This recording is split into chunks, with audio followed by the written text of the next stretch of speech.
Have you ever experienced that persistent, quiet feeling that you're just moving through the world like a half beat out of sync with everyone else? For literally as long as I can remember, I felt this subtle hum of difference. I remember vividly being at this bustling party in my 20s, standing right in the middle of a crowded room where everyone was laughing at the exact same joke. And I suddenly realized I wasn't actually experiencing the joy of the moment, I was just kind of observing the mechanics of the laughter.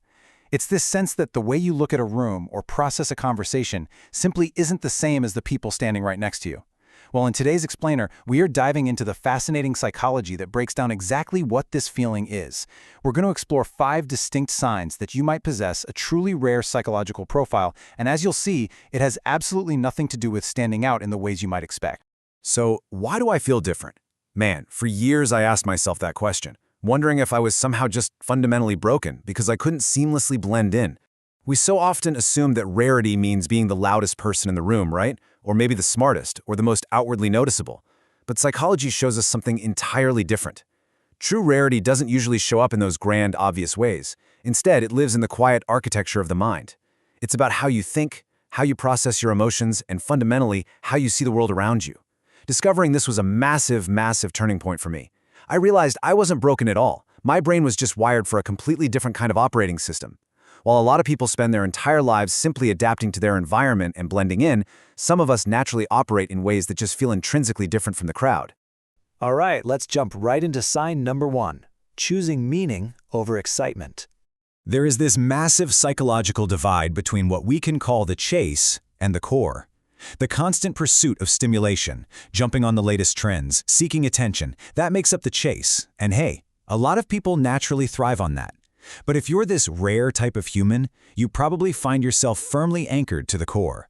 I remember a specific Friday night recently. My group chat was just blowing up because everyone I knew was gearing up to hit this massive, highly stimulating, super trendy social event downtown. The pressure to go and be part of the chase was intense. I could practically feel the expected dopamine rush. But sitting there looking at my phone, I knew that if I actually went, I'd just feel incredibly empty and drained by the end of the night. So I made the deliberate choice to silence my phone and stay home, completely by myself, to focus on a quiet, fulfilling writing project I'd been building. For me, the deep, calming satisfaction of that quiet purpose was infinitely more valuable than the loud, temporary excitement of the crowd.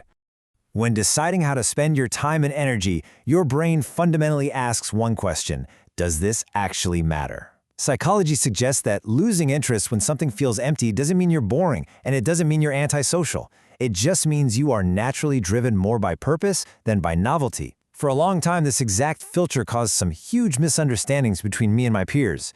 Because when confronted with an opportunity, my brain doesn't just automatically ask, is this fun, like most people seem to do? It completely skips right past that and rigorously asks, does this have meaning? And you know what? If the answer is no, I simply don't engage. It is a brilliant protective mechanism for your own energy, making sure you invest yourself only in things that possess true substance. Moving on to sign number 2, seeing the invisible details.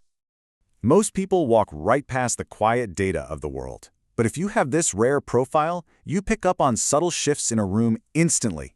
You catch those minute changes in someone's tone of voice, unusual behaviors, tiny inconsistencies in a story, and hidden emotional signals. I remember sitting in a seemingly standard team meeting a few months back. Everything looked totally fine on paper, but a colleague's tone dropped half an octave, and they forced this smile that just didn't quite reach their eyes. Everyone else kept talking, completely oblivious, just moving right along with the agenda. But my brain, it immediately flashed a warning sign. Psychology links this specific trait to heightened psychological awareness and extreme pattern sensitivity. To put it simply, you don't just see what happens around you, you inherently notice what changes. You're constantly reading those invisible emotional undercurrents that others completely ignore. Sign number 3 is a tough one: alone in a crowded room. There is a strange, really profound paradox here. Distance absolutely does not equal loneliness. You might deeply enjoy human connection and have wonderful, amazing friends. But despite all of that, you can still feel slightly out of sync sitting right next to them. I have experienced this so viscerally. I'll be sitting at a dinner table with my absolute favorite people in the world, laughing and sharing stories. And yet, simultaneously, I feel like I'm watching the entire interaction from behind a thick pane of glass. Psychology tells us that this isn't because you're lonely, and it certainly isn't because you don't love your friends. It's simply the differences in your thinking style create a subtle, undeniable feeling of distance. Your brain is operating on a slightly different frequency, which inevitably creates a small gap between your rich internal experience and the external social world unfolding around you. Okay, sign number 4, examining reality before reacting. For a lot of people, an event happens and they instantly jump to step 3. They react. But the rare psychological profile inserts a mandatory step 2, mentally process. When something happens to you, instead of instantly responding, you pull it inside first. I used to get called aloof or slow to react in high-pressure situations. If a sudden crisis popped up or even just a surprising question was thrown my way, I'd go completely silent. People thought I was tuning out. Actually, scratch that. They thought I was totally checked out. But in reality, my internal processor was running a million computations.